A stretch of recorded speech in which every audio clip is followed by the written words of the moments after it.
I think the Pro Bowl. Pro Bowl, full season, making the playoffs, things like that. And the chamber. That's as far as just me as a person, pretty solid. Same. Do you feel like you've personally evolved? You feel certainly a lot more comfortable with all of this hype and madness, right. And you seem like this is kind of old hat to you now. No, for sure. It was something that I had a lot of hype and a lot of attention and media stuff in college, but college and professional is totally different. So I had to get used to how the things, how the media work and how the media talk in the professional aspect, and now I've been able to do that for 2.5 years. It's been solid. All the little tricky questions that they try to get you right, into. exactly, those little things. What is it like to be 0-3 and to see headlines in Houston like Texans are already done? It is not fun. Not a position I ever want to be back in my career, for sure. Not fun at all. What do you say to teammates? Like, how do you mentally say, okay, we're not done. This is like 16 seasons, but when you're in the heart of it, right? Like it's tough, but you just gotta make sure that everyone is blocking it out. Especially the young guys. The veteran guys get it. It's a long year. Anything can flip. All you need is one spark. But the younger guys, even including myself, I had to just block out the noise. You can't listen to what the people are saying around the city because the only people that understand and know is the people in that locker room. So we understood that we put in the work and we were supposed to be. We're good. We're a good football team.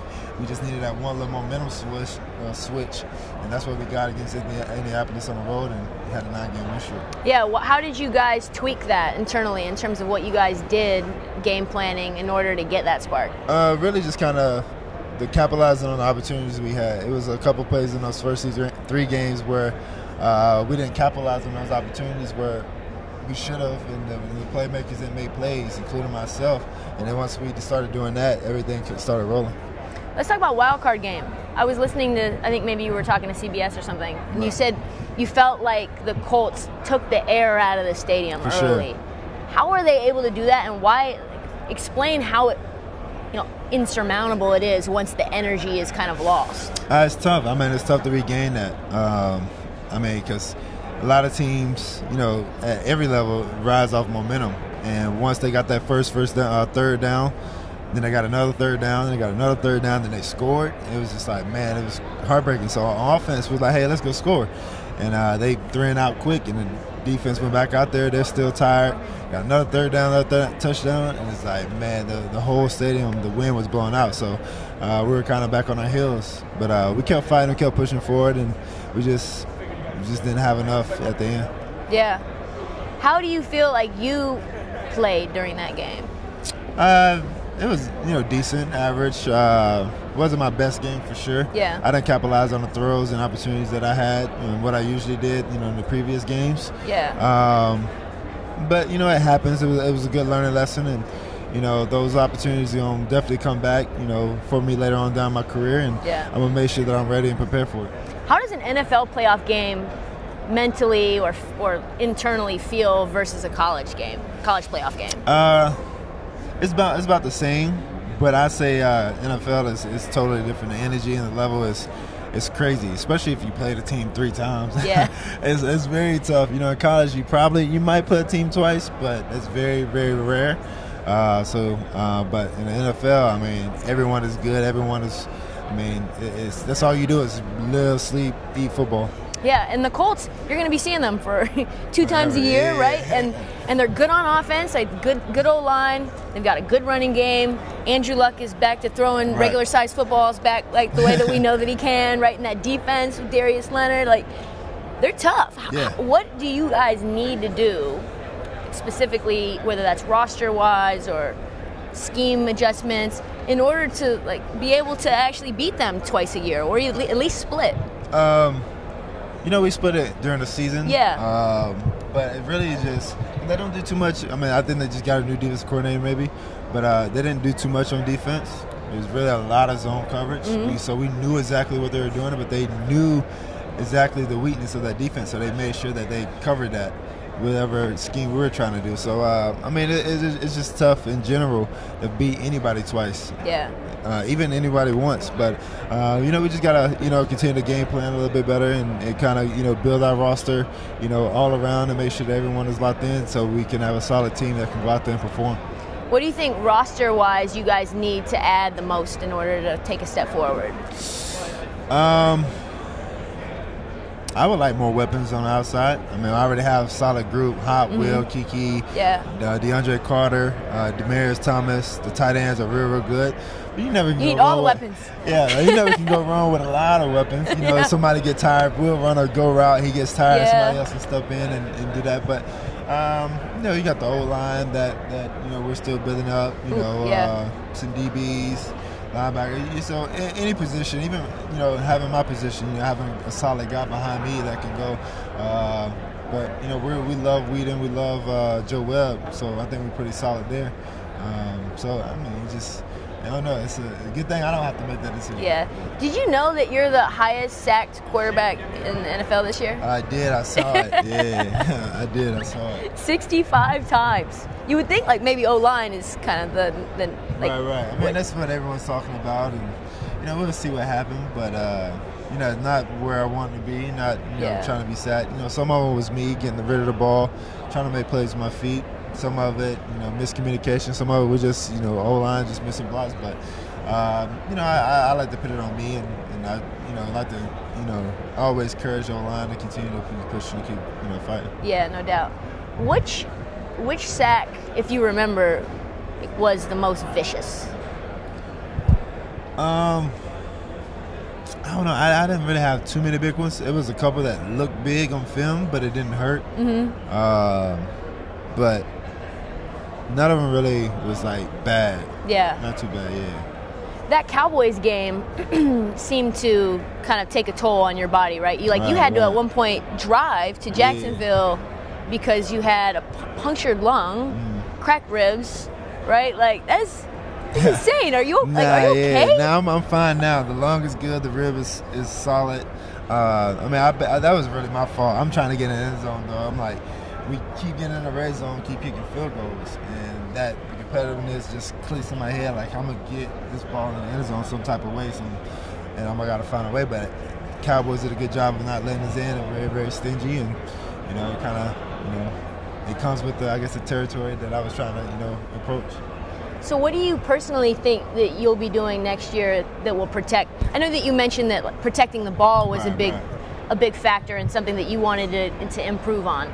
But how are you going to protect your body? Like, is there something that specifically you need to maybe get rid of the ball faster or something like that? Yeah, get rid of the ball faster, throw it away. When the plays I can make with my feet, open up, take advantage of that. But also, just kind of slide, get out of bounds. The common things to kind of do. But it's kind of hard, when I'm, a running quarterback and love to be able to try to make plays and never feel like the play is over.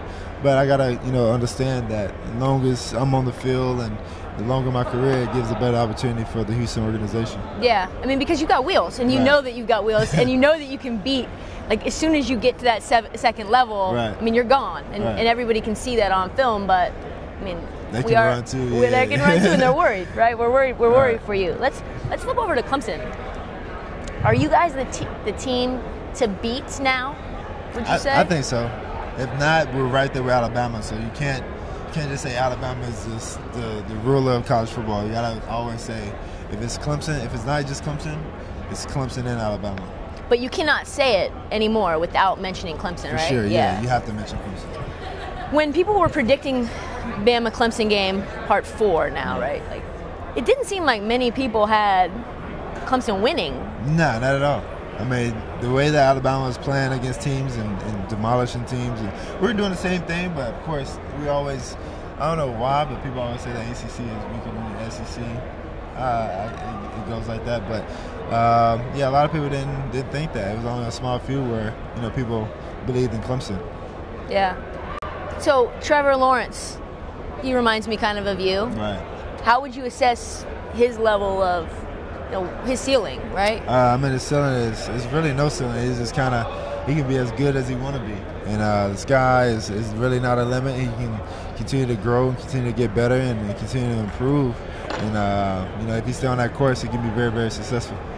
So is he going to be the #1 pick when he's able to come out in a couple of years? I think so. If everything goes smooth, he's going to have adversity. Things are going to get harder, of course. It never gets easier. But I think he has the opportunity to be able to do that. He made it look easy. What have you? For sure. Yeah, he did. What have you told him in terms of the advice that you've given him in terms of, okay, you've won a national championship young, I won a national championship young. Like, how do you continue mentally to improve, but also set yourself up where you're going to be able to exceed at the next level? Yeah, I mean, you just got to find ways to perfect your craft. Turn your weaknesses into your strengths and continue to build on your strengths. And, people are going to be, aiming out for you all the time. Not in a bad way, but making sure that they're game plan and, they're going to watch film on you all off-season because Clemson is the team to beat. Yeah. And then everyone knowing the ACC, if you beat Clemson, you have a great opportunity to go on and do great things. So that's everyone's Super Bowl every time they play Clemson in the regular season. So you got to continue to, improve each and every year and each and every day to try to, You think he needs to get bigger? For sure. I mean, they're gonna talk about that, his size and his weight, but that's another area he can improve on too. Yeah. Okay, so that whole White House thing. That with the food? Yeah. Yeah. Were you guys fed when you guys went to the White House? We were fed, but I can't remember. I think it was more like casual, like dinner food people cooked. It wasn't fast food for sure. I don't remember eating fast food. I was kind of in and out because I was going through OTAs, but I don't remember getting fast food for sure. When you saw that on Twitter, what was your thought? It was at first I thought it was a joke, and then I seen legit resources saying that it was real, and Trump was talking about it. It was just it was just that. It's just wild. Right. It was wild. Okay, before we let you run, what is your prediction for the Super Bowl? That's tough. I mean, hopefully it's a good game. I would love to see the Rams win. I'm boys with Todd Gurley. It would be cool to see him get one.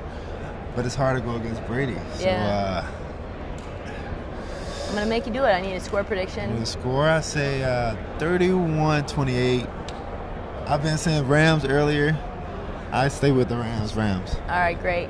Deshaun Watson, Pro Bowler. Don't forget to call him the Pro Bowler. He's got a brand that includes wearing Balenciaga whenever he wants, whatever color he wants, and don't add him.